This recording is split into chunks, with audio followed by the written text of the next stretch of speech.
श्रीमन नारायण। श्रीमन नारायण। श्रीमन नारायण श्रीमन नारायण। जी। मेरा एक प्रश्न था कि जैसे आपने मकर संक्रांति के बारे में बताया, माघ स्नान के बारे में बताया, तो थोड़ा सा आज बसंत पंचमी स्नान के बारे में या बसंत पंचमी का त्यौहार क्यों मनाया जाता है, इसके बारे में बताइए। जी हाँ, कुंभ के विषय में बात कर चुके, ठीक है। जी। संगम गंगा जी के विषय में बात हो गई, अवतरण सब हो गया। जी। बसंत पंचमी, जैसा कि बसंत पंचमी के नाम से ही लग रहा है कि बसंत और पंचमी दो शब्दों से ये मिल करके बना है। जी। ठीक है, अब दोनों एक हो गए। बसंत एक हमारा ऋतु है, मौसम है। हमारी ऋतुएं जो है कितने प्रकार की होती हैं? 6। हाँ, कहीं कहीं 6 प्रकार के हैं, लेकिन आमतौर पे 4 प्रकार से कहा जाता है। ठीक है जी। कौन कौन? पहला बसंत, पहला ऋतु हमारा ये बसंत है। एक वर्ष में 6 ऋतुएं आती हैं, लेकिन कहीं कहीं 60 करके लोग 4 कर दिए हैं। तो अगर 6 आएंगी तो 2-2 महीने पे आएंगी। ठीक है, तो पहला अगर 4 हम मान रहे हैं तो पहला है बसंत ऋतु। ठीक है, और दूसरा क्या है? ग्रीष्म ऋतु। बोलिए बोलिए। हाँ, ग्रीष्म माने गर्मी। जी। गर्मी का जो मौसम आता है उसको ग्रीष्म ऋतु कहते हैं। ठीक है, फिर होता है वर्षा ऋतु। वर्षा ऋतु। जी। ठीक, और फिर क्या होता है? शीत ऋतु। शरद ऋतु, शिशिर ऋतु, शिशिर जी। ठंड जिसे कहते हैं। जी। लेकिन अगर इसको हम 6 प्रकार से बांटे तो पहला तो हो गया बसंत ऋतु, जिसको हम कहते हैं स्प्रिंग, जी। इंग्लिश में स्प्रिंग कहते हैं ना। पहला बसंत ऋतु हो गया। और दूसरा क्या हो गया? ग्रीष्म ऋतु, जी। जिसे हम समर कहते हैं जी। ना। आदमी कहते हैं कि यार समर हो गया है, छुट्टी, चलिए कहीं घूमने चले, बड़ी गर्मी है यार। तो ये ऋतु ही है बसंत ऋतु, ग्रीष्म ऋतु, फिर उसके बाद वर्षा ऋतु, जिसे हम रेनी कहते हैं। जी। रेनी होता है, जी। वर्षा वर्षा होती है। ठीक, फिर होता है शरद ऋतु। जी। ठीक, कितने हो गए? 4 हो गए। शरद को और क्या कहते हैं? पतझड़ कहते हैं, जी। ऑटम। जी। पतझड़ को ऑटम कहते हैं। और एक होता है हेमंत। हेमंत, हेमंत ऋतु। हेमंत क्या है? Pre winter. जी। ठंड के पहले का जो मौसम होता है वो प्री विंटर होता है। और एक होता है विंटर, जिसे हम शिशिर कहते हैं, ठंडी का समय, जैसा कि अभी चल रहा है। जी। ये कौन सी अवस्था ऋतु की चल रही है? 6वीं अवस्था शिशिर की चल रही है, विंटर। ठीक है, तो जैसा अब ये बसंत ऋतु है, इसका मतलब क्या हुआ कि अब न गर्मी है न ज़्यादा ठंडी रहेगी। बसंत एक अच्छा ऋतु की शुरुआत मानी जा रही है। ये तो हो गए ऋतु के हिसाब से कि 6 ऋतुएं हैं, उसे माना 6 ही जाता है। लेकिन हमारे भारत में अब चलता है ना कि हर चीज़ का 60 करते हैं। जैसे पहले माता जी कहा जाता था तो मदर हुआ, मदर से मम हुआ, मम से माँ कर दे, समझ लीजिए। जैसे सिस्टर को अब सिस कर दिए, गुड मॉर्निंग को क्या कहते हैं? Morning morning. बताइए, हर चीज में स्टार्ट हो जा रहा है। उसी प्रकार से हमारे ऋतुओं को भी 4 प्रकार से कर दिए, लेकिन हैं 4 ही मानिए, अच्छा मानिए, जो भी मानिए, हैं 6 ऋतु ही हम लोग ज़्यादा मानते हैं, जिसमें इससे ये बसंत ऋतु शुरू हो गया। ये मनाया क्यों जाता है बसंत पंचमी? जैसा कि देख रहे हैं कि कितने श्रद्धालु हमारे संगम में, हमारे प्रयाग में आकर के स्नान कर रहे हैं। बसंत पंचमी तो बहुत ही भीड़ और सैलाब है। ठीक है जी। हमेशा रहता है बसंत पंचमी के दिन, और बड़ा आज के दिन स्नान करने से बड़ा पुण्य मिलता है। बसंत पंचमी के दिन स्नान करने से, गंगा स्नान, संगम स्नान और दान पुण्य करने से, दीपक जलाने से, ठीक है, माला फूल चढ़ाने से, या अन्य प्रकार की जो भी हम दान कर सकें बसंत पंचमी के दिन, वो बड़ा पुण्य माना जाता है। जी। ये तो इसका महात्मा हो गया। बसंत पंचमी मनाया क्यों जाता है, प्रश्न ये है। बसंत पंचमी मनाया जाता है कि आज के दिन ही माता सरस्वती का प्राकट्य हुआ है। ठीक जी। माता सरस्वती हमने बताया ही है कि गोलोक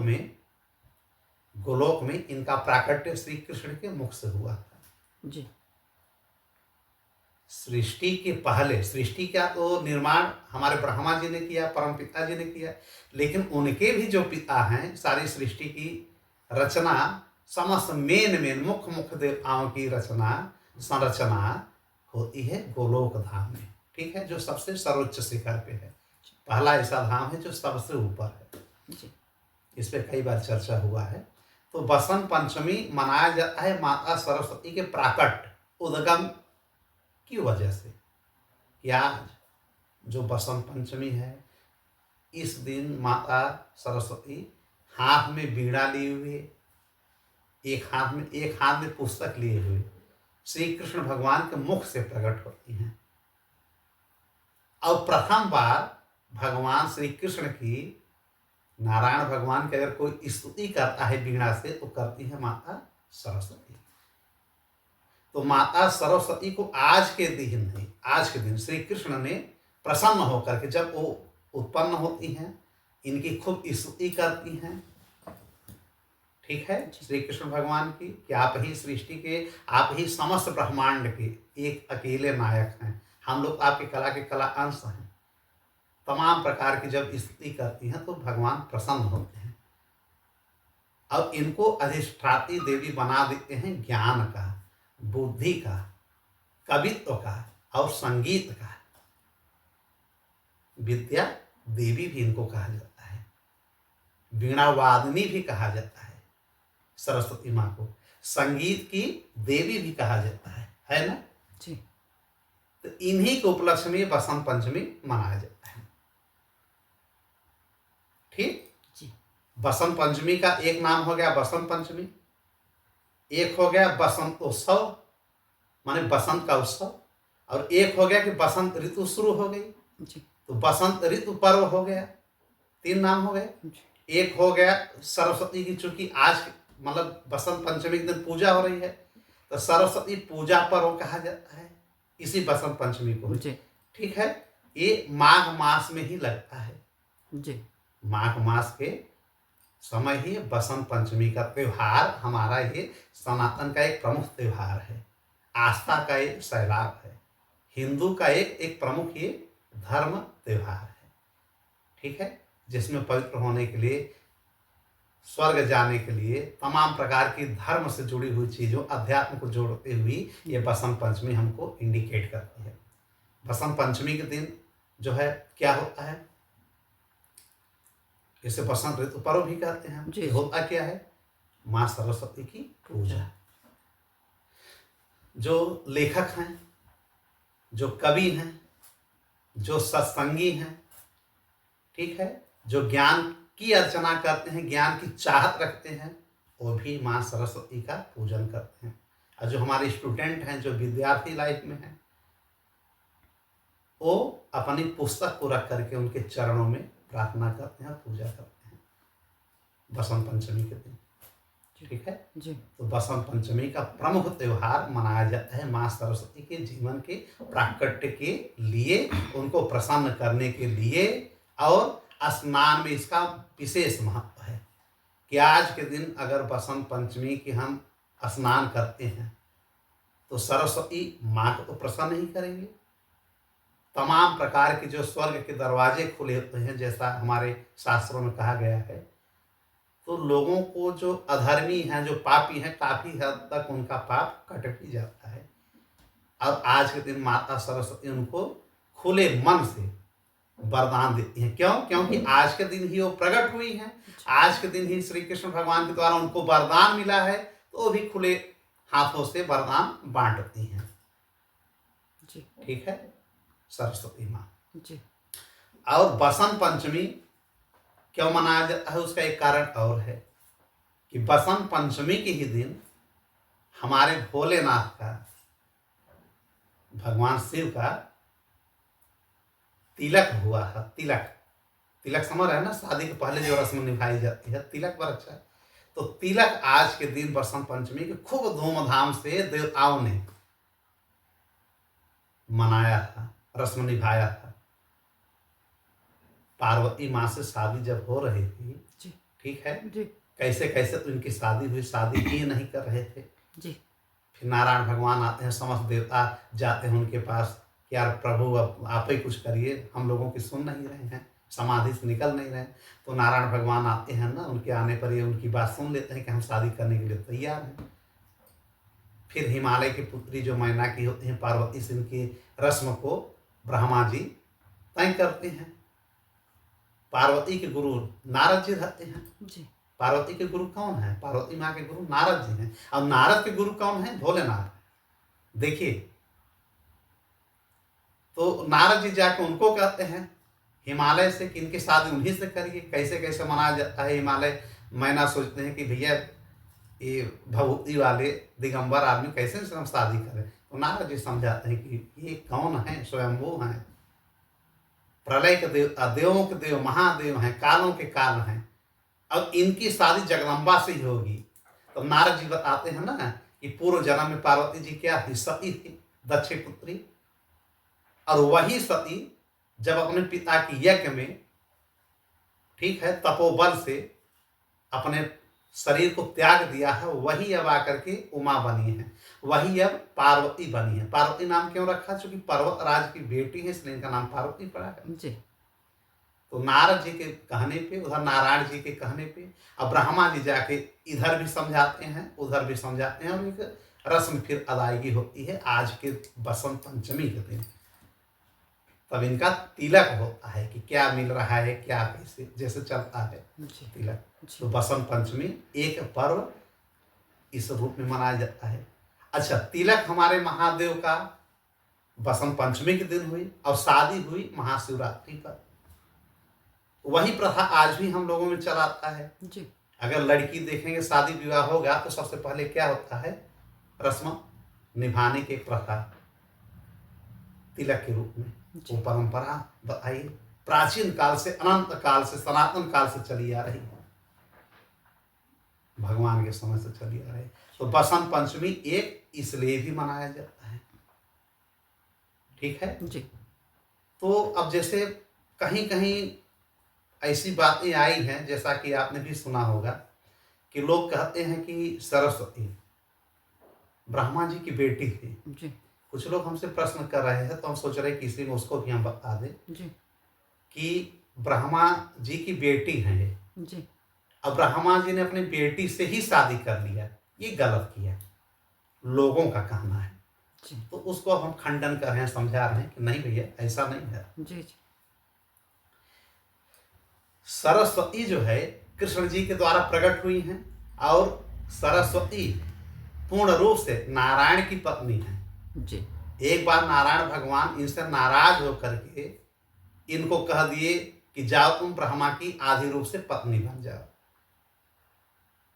चूंकि जब इनका प्राकट्य होता है गोलोक में तो ब्रह्मा जी इनको पत्नी के नजर से देखते हैं, लेकिन इनकी शादी नारायण से हो जाती है। तो नारायण जी उस बात को समझ रहे थे जब सरस्वती ने लक्ष्मी और गंगा को श्राप दिया धरती पे नदी बन करके आने के लिए, तो उसी समय नारायण भगवान ने कह दिया कि मर्यादा भंग किए हो बैकुंठ का, यहाँ श्राप वगैरह नहीं चलता है, और वो भी आप लोगों के द्वारा। तो एक रूप से तो आप नदी बनोगे ही सरस्वती, धरती पे जाओगे, लेकिन एक आधे अंश से वहां चली जाओ, ब्रह्मा जी की पत्नी बन जाओ, भार्या बन जाओ। रोने गाने लगती हैं। फिर लक्ष्मी जी भी मनाते हैं कि प्रभु नहीं, अपनी अर्धांगिनी आप इनको बना के रखिए, इनके बगैर हम लोग भी नहीं रह पाएंगे। तो कहते हैं कि ठीक है, आधे रूप से वहां चली जाओ, लेकिन पूर्ण रूप से तुम मेरे पास रहो, और नदी भी बन करके एक कला से चली जाओ। ये ऐसी कथा है। तो इनकी बेटी कहाँ हुई ब्रह्मा जी की? ब्रह्मा जी की बेटी सरस्वती हुई कैसे? नहीं। सरस्वती मुख्य रूप से 5 प्रकृति में एक हैं। हमने बताया है कि 5 प्रकृति होती है जी। पहली प्रकृति जिसे मूल प्रकृति भी कहते हैं, श्री राधा जी हैं जी। दूसरी नारायणी जी हैं, विष्णु प्रिया जिसे नारायणी प्रकृति कहते हैं, यही माया है। सब माया में जो फंसे हैं नारायणी प्रकृति के द्वारा ही। विष्णु प्रिया इनका एक नाम है, दूसरी प्रकृति हो गई। तीसरी प्रकृति सरस्वती जी हैं, जो कि समस्त ब्रह्मांड में ज्ञान का विस्तार करती हैं, कवित्व का विस्तार करती हैं। जो हम लोग बोल रहे हैं ये सब सरस्वती की ही देन है। क्या बुलवा रहे हैं, कब क्या बोलना है, ये सब उन्हीं की देन है, उन्हीं की महिमा है। तो ये हो गई तीसरी प्रकृति। चौथी प्रकृति वेद माता जो सावित्री जी हैं, जिसको गायत्री कहते हैं, वो भी ब्रह्मा जी की पत्नी है। जी और पांचवी हमने बताया होगा दुर्गा माँ, जी शिवी माँ, पार्वती जी हैं। ठीक है, तो ये भैया पांचवी प्रकृति में एक ये प्रकृति है, और ये इनका बेटी वोटी नहीं है ये ब्रह्मा की, और न श्री कृष्ण की ही बेटी है। ये मुख से प्रकट हुई है, लीला हुआ, रचना हुई ब्रह्मांड की, उसमें से प्रमुख प्रमुख देवताओं का उत्पत्ति होती है गोलोक में। एक घटना जो है जो लोगों तक सही पहुंच नहीं पाती, उसको मैं क्लियर कर दे रहा हूं कि जब ब्रह्मा जी को दायित्व मिलता है सृष्टि संरचना हेतु कि सृष्टि की आप रचना करिए, ठीक है, जी तो उस समय जो है ब्रह्मा जी सृष्टि बनाते बनाते पहले जैसे चतुर्कुमार को बनाते हैं, सनकादिक ऋषि को चतुर्कुमार कहते हैं कि 4 ऋषि होते हैं ना, जी सनकादिक ऋषि। जी पहले उत्पत्ति उनकी होती है, प्रथम उत्पत्ति सृष्टि में अगर किसी की होती है ब्रह्मा के द्वारा, तो सनत कुमार की, मतलब सनत, सनंदन, सनातन, सनत कुमार, जिसको हम सनकादिक ऋषि कहते हैं, जी या इन्हीं को 4 कुमार कहते हैं। 4 कुमार, 4 लोग हैं, ठीक है। तो इनकी करने के बाद समस्त प्रकार के ब्रह्मांड की रचना, ब्रह्मांड में सब करते हैं, हर प्रकार की रचना करते हैं। प्रकृति की रचना ब्रह्मा जी नहीं करते हैं, प्रकृति की रचना स्वतः नारायण भगवान करते हैं, जो 5 लोगों को दे दिए कि प्रकृति को आप चलाइए। जी अब बाकी समस्त चीजों का प्राकट्य ब्रह्मा जी करते हैं सृष्टि में, ब्रह्मांड में। अपने हमारा जो ब्रह्मांड है उसकी हम बात करें, ऐसे असंख्य ब्रह्मांड है, तो हर एक के ब्रह्मा अलग अलग है। मैं अपनी ब्रह्मा की बात कर रहा हूँ। तो उस समय क्या हुआ कि तमाम प्रकार के, जैसे मरीचि से लेकर के सबको इन्होंने, नारद से लेकर के, ठीक है, भृगु को लेकर के, न जाने कितने लोगों को पैदा करने के बाद ऋषि मुनियों को, शिव जी को भी एक रुद्र रूप में इन्होंने प्रकट किया, ठीक है। उस समय इनकी एक बेटी हुई थी, उनका नाम था वाक। ब्रह्मा जी की एक पुत्री हुई, उनका नाम था वाक। इन्हीं वाक को भ्रमवश कहीं से किसी ने फैला दिया होगा, अधर्मी विधर्मियों की कमी तो है नहीं। वाक, वाक जो इनकी कन्या हुई, मतलब जिसको ये बनाते थे ब्रह्मा जी, उनका पुत्र या पुत्री ही हुआ जी। तो जब इस कन्या का ये प्राकट्य करते हैं, बनाते हैं, तो ये वाक नाम की जो कन्या होती है बड़ी सुंदर होती है, बहुत सुंदर जी इसे देख करके वास्तव में ब्रह्मा जी का मन डोल गया था। थोड़ा इनके अंदर काम भावना जागृत हो गई, क्या दुनिया भर का मैं ब्रह्मांड बना रहा हूँ, सृष्टि बना रहा हूँ, इससे मैं शादी कर लूँ, इसको मैं अपनी भार्या बनाऊंगा। किसको? वाक को। ये भागवत पुराण में इसकी कथा है, ठीक है। लेकिन वाक जो कन्या थी, भाई ये प्रकट करते हैं, बड़े हो जाते हैं थोड़ा, लेकिन जो वाक कन्या थी बहुत सुंदर थी, लेकिन उसके मन में ये भाव नहीं था कि ब्रह्मा जी हमारे पति बने। उसने कहा कि नहीं, आपने हमको अगर उत्पन्न कर दिया तो हम आपकी पुत्री हुई, आप हमसे शादी नहीं कर सकते, आप हमारे पिता ही हैं, पिता तुल्य हैं। अब ब्रह्मा जी नहीं सुनते हैं, दौड़ा लेते हैं उसको कि नहीं हमारी बात सुनो, हमसे शादी करो। अब वाक कन्या भागती है, ये पीछे पीछे दौड़ते हैं। देखिए प्रभु की लीला, देखिए हमारे प्रभु नारायण की लीला क्या है कि उनकी लीला से कोई बचा नहीं है। हम लोग क्या हैं, हम लोग तो भैया जैसे नचाएंगे डमरू बजा वैसे सब बजे, वैसे सब हर वासना में लिप्त हो जाते हैं, चाहे पैसे का वासना हो, ठीक है, चाहे अपने पद का वासना हो कि हम इस कुर्सी पे बैठ रहे हैं, हम ये पद पा रहे हैं, चाहे ये होगा कि मेरा मकान, मेरा बंगला, मेरी गाड़ी, लोग दिखाने के लिए कहते हैं कितना है उतना है, उसी में सबको पगलवाए रखते हैं, मोह माया में ही पगलाए रखो। ब्रह्मा भी पगला गए वासना में। उनका वासना कौन है? काम वासना। और जब दौड़ने लगे तो मरीचि, नारद वगैरह जो उनके पुत्र थे, ब्रह्मा जी को डांटते हैं, फटकारते हैं दबे स्वर में, अब बाकी समझाते हैं, प्रणाम करते हैं कि आप रुक जाइए, हम आपके पुत्र हैं, ये हमारी बहन है वाक, और आप इनके पिता हुए। अब जब आप ही जो सृष्टि के कर्ता धर्ता हैं, सृष्टि के प्रजा उत्पन्न करने वाले हैं, ऐसे लोग अगर ये परंपरा चालू कर देंगे तो धरती पे क्या होगा? पाप ही पाप, अधर्म ही अधर्म होगा। आपको हम समझा नहीं सकते। आप ब्रह्मा हैं, जगत के पिता हैं, जगत दृष्टा हैं, ब्रह्मांड नायक हैं, लेकिन यहां पे आप गलत कर रहे हैं। बेटी को अगर आपने स्पर्श कर लिया या पत्नी बना लिया तो इस समाज में, इस ब्रह्मांड में, इस सृष्टि में एक ऐसी परंपरा चालू हो जाएगी जो अधर्म की स्थापना करेगी कि पिता अपने पुत्री से शादी कर सकता है। तमाम प्रकार का जब उपदेश अपने बालकों से ब्रह्मा जी पाते हैं तो ब्रह्मा जी को बहुत शर्म लगती है। एकाएक उनकी बुद्धि में, दिमाग में ये बात आती है कि मैं कर क्या रहा हूं, मैंने बहुत गलत किया। ये शरीर अब रहने योग्य नहीं है। ब्रह्मा जी तत्काल वहीं अपने शरीर को भस्म कर देते हैं, जल जाते हैं। और जो उनके शरीर से धुआं निकलता है, जो आज आसमान में धुंध बनता है, जो हम लोगों को दिखाई नहीं देता है अक्सर, ठीक है, ये ब्रह्मा जी का ही शरीर है। आदमी कहता नहीं कि यार बड़ा धुंध है, कुछ दिखाई नहीं पड़ रहा है जी।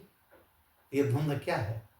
ब्रह्मा जी का वो छोटा शरीर ये हमको प्रदर्शित कर रहा है, हमको ये निर्देश दे रहा है कि हमको ऐसा कदम नहीं उठाना है कि अपनी बहू, बेटी, बहन या अपनी कन्या के साथ हम गलत करें। अब ब्रह्मा जी ने ऐसा करके दिखा दिया कि चाहे ब्रह्मा ही हो, अगर बेटी के प्रति, पुत्री के प्रति गलत कदम या गलत कदम उठा दिए, दौड़ा दिए, गलत सोच रख दिए, तो चाहे ब्रह्मा ही हो, उनको अपना शरीर त्यागना पड़ेगा। ये उन्होंने दिखाया। शर्म से वो पानी पानी हो गए, शर्मसार होकर के उन्होंने अपने शरीर का ही त्याग कर दिया। और फिर पुनः नारायण भगवान ने उन्हीं ब्रह्मा को एक रूप में पुनः प्रकट कर दिया। बगैर ब्रह्मा के सृष्टि चलेगी नहीं जी। उत्पत्ति होगी कैसे? तो पुनः ब्रह्मा, वही उन्हीं ब्रह्मा को पुनः स्थापित कर दिया नारायण प्रभु ने। फिर ये नए सिरे से समस्त सृष्टि की रचना करते हैं। कभी भागवत के प्रसंग आएंगे तो हम अच्छे ढंग से सब प्रकरण को लाएंगे जी। इन सब जितने भी है सब स्पष्टीकरण करेंगे। लेकिन फिर भी हमने बता दिया कि कहने का मतलब कि वो कन्या सरस्वती नहीं थी, वो कन्या वाक थी, और जिसके लिए ब्रह्मा को अपना शरीर का त्याग करना पड़ा। जब शरीर त्याग कर दिए तो अपनी पुत्री को रखते कैसे पत्नी बना करके? समझिए पहले, मतलब एक आदर्श स्थापित किया। हाँ, उन्होंने ये स्थापित कर दिया एक न्याय, एक आदर्श, एक धर्म, जी। जिससे कि कभी भी इसका उल्लंघन न किया जाए। लेकिन आज भी समाज में कहीं कहीं सुनने को मिलता है कि कोई पिता दुराचारी, अत्याचारी, कलंकित काम करता है। ऐसे लोगों को समाज में रहने का कोई अधिकार नहीं है। जो अपनी बेटी के साथ गलत कर देता है, आए दिन कभी कभार छुट-पुट ऐसे सूचनाएं प्राप्त होती हैं जो कि बिल्कुल गलत है।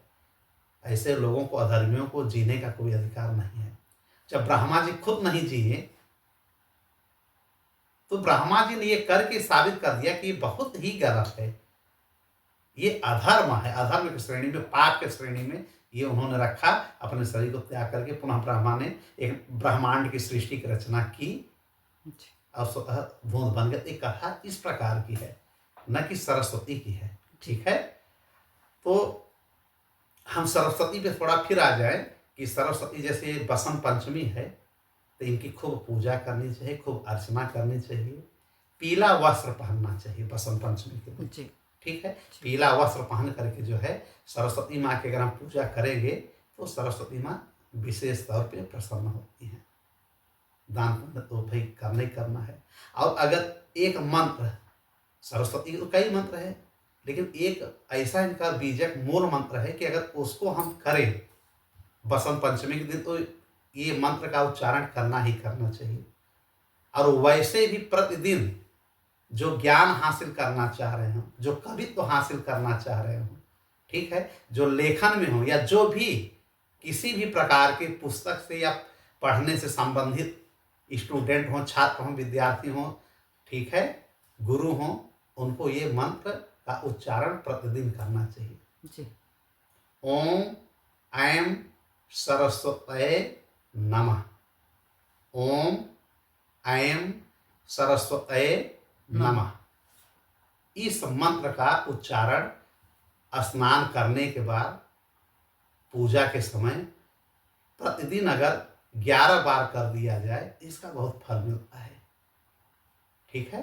जी। ओम ऐं सरस्वतये नमः। और एक और है ओम ना, एक ये हो गया, एक हो गया ओम। ओम तो देखिए हर जगह लगता है। ओम ही ब्रह्मवाणी है, ब्रह्म संकेत है, प्रथम अक्षर है ब्रह्मांड का, ये भी समझ लीजिए। ओम ब्रह्मांड का प्रथम अक्षर है, तो ओम लगाना ही लगाना है। ओम ये प्रदर्शित करता है कि हम भगवान को याद कर रहे हैं, उस परम पिता को। तो किसी भी की हम पूजा करें, किसी की भी करें, किसी की स्तुति करें, लेकिन उसके पहले हम उस नायक को, जो परम पिता है, जो परमेश्वर है, जो ईश्वर है, जो सबका पिता है, जो परमात्मा है, जो सर्वव्यापी है, सर्वत्र है, जो सब कुछ है, उसका नाम पहले लेते हैं। तो प्रणव बीज में, मूल बीज में पहले ओम लगाया ही जाता है। जी। ठीक है। तो ओम श्रीम ह्रीम सरस्वती नमः, एक मंत्र ये भी है। ठीक है। ये 2 मंत्र सरस्वती जी का है।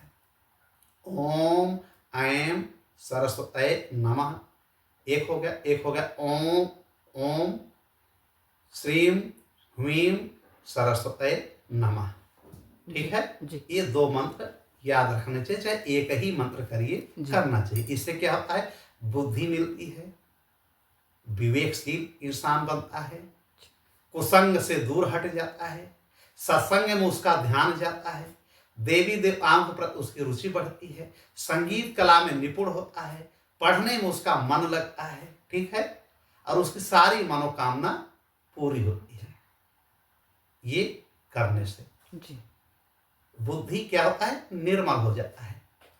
और जो कलाकार हैं उनको भी इस मंत्र का उच्चारण करना चाहिए। जी। देखते हैं ना कि विश्व में एक एक से कलाकार हैं, वो जब बोलते हैं तो उनकी वाणी में लगता है कि यार वाह यार वाह, सरस्वती विराजमान है।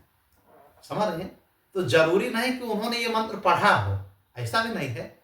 ये पूर्व जन्म का एक ये प्रारब्ध चलाता है। जैसे जो एकाएक ज्ञानी हो जाए, एकाएक किसी अच्छे पद पे पहुंच जाए, अच्छा मंचन करे, अच्छा वक्ता बन जाए, ठीक है, और सत्संग में कुछ न कुछ ऐसा बोल आ जाए कि ये लगे कि आदमी के मुख से अपने आप निकल जाए कि वाह यार, सरस्वती की इसके ऊपर कृपा है। ठीक है। तो ये मंत्र करने से उसके ऊपर ये कृपा और बन जाती है। क्या दिक्कत है यार, सुबह शाम 2 बार कर लो, 4 बार कर लो, नहीं 11 बार कर पा रहे तो ओम ऐं सरस्वती नमः करने में क्या दिक्कत है? ओम नमः शिवाय कहने में क्या दिक्कत है? राधे राधे कहने में क्या दिक्कत है? श्रीमन नारायण करने में क्या दिक्कत है? इन सब मंत्रों का उच्चारण करने से क्या है कि बुद्धि विवेक सब ठीक होता है। आदमी जो है हमेशा धर्म पथ पे लग जाता है।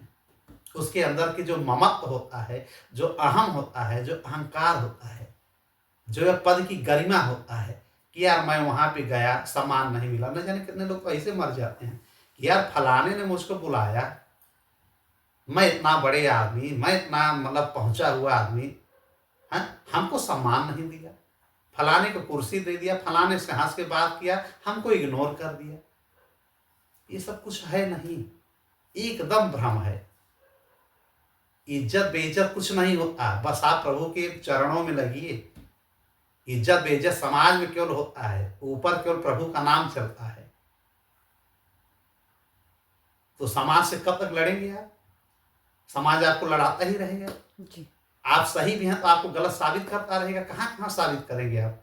तो ये कब होगा? जब अहम, ममत्व, अहंकार या ये भावना कि मेरा है, ये तेरा है, इस भावना से अगर हम हटेंगे तो हमें बहुत लाभ मिलेगा। हम ये नहीं कह रहे हैं कि किसी को कि समाज में रह करके समाज का जो अवलोकन है, जो समाज का दर्पण है, जो समाज के प्रति जो व्यवसाय रीति रिवाज है उसका उल्लंघन किया जाए, नहीं, उसमें सम्मिलित रहिए, लेकिन उसको मूल मत समझिए, उसमें अपने मन को मत लगाइए, उसके प्रति अपनी महत्ता मत हासिल करिए कि नहीं नहीं हमको ये महत्व मिलना चाहिए। नहीं, ठीक है, सही है, सब सही है। महत्व मिल गया तो भी ठीक, महत्व नहीं मिला तो भी ठीक। हर प्रकार से शांत भाव रहना चाहिए, तो आपको वो भी मिलेगा जो आप नहीं चाह रहे हैं, और जो चाह रहे हैं वो मिलेगा ही। तो कहने का मतलब ये है कि सरस्वती माँ का इस मंत्र के साथ पूजा भी किया जाता है, ठीक है। ये हर प्रकार से बुद्धि विवेक को उजागर करती है। तो कहने का मतलब यही है कि जब बसंत पंचमी हमारा लग जाता है तो हम समझ जाते हैं कि इसके बाद अब हमारा होलिका भी आने वाला है। एक प्रकार से होलिका की तैयारी है जी। कि अब होलिका दहन लगभग 40 दिन के बाद होलिका पड़ती है। हर बसंत पंचमी के 1.5 महीने के अंदर जी। होलिका पड़ जाती है, ठीक है। जी। लगभग बसंत पंचमी के 40 दिन के बाद होलिका की शुरुआत होती है। तो ये सब चीज़ें, सारी चीज़ जो है बसंत पंचमी की शुरुआत मानी जाती है। बसंत पंचमी एक महत्वपूर्ण, हम लोगों का धर्म से जुड़ा हुआ एक उत्सव है, एक पर्व है, एक त्योहार है, और माता सरस्वती के प्रति यह समर्पित है, ठीक है जी। ठीक है। और कुछ नहीं, बस ठीक। श्रीमन नारायण। श्रीमन नारायण।